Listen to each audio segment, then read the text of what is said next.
Good morning, good afternoon, and good evening. Today I'm going to be reading from Luke chapter 11, verses 29 through 32. As the crowds increased, Jesus said, "This is a wicked generation. It asks for a sign, but none will be given except the sign of Jonah. For as Jonah was a sign to the Ninevites, so also will the Son of Man be to this generation. The Queen of the South will rise at the judgment with the people of this generation and condemn them. For she came from the ends of the earth to listen to Solomon's wisdom, and now something greater than Solomon is here.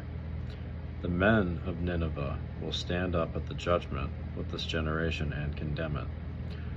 For they repented at the preaching of Jonah, and now something greater than Jonah is here." So, in verse 29, it says that this generation asked for a sign. And right here it says, what's wrong with wanting hard evidence? Nothing. But we must be willing to accept the evidence once it is presented. Jesus repeatedly offered miracles as evidence to substantiate his claims, but he refused to perform miracles just for show. Some Pharisees and teachers of the law refused to believe despite all the evidence Jesus had already given them.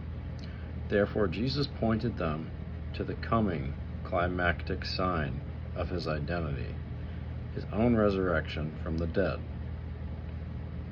All right.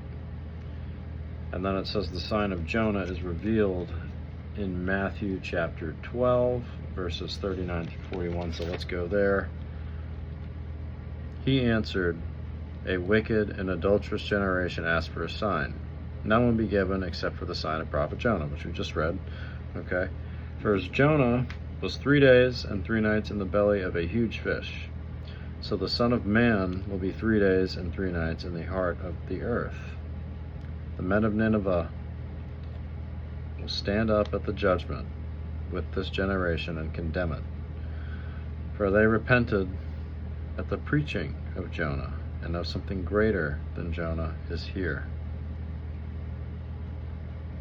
And then it talks about what's wrong with wanting evidence again. Same answer.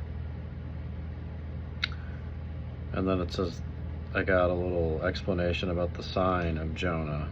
It says Jesus used the experience of Jonah as a metaphor for his own death, 3-day entombment, and resurrection. Jonah spent 3 days and nights in the belly of a fish. God bless you guys.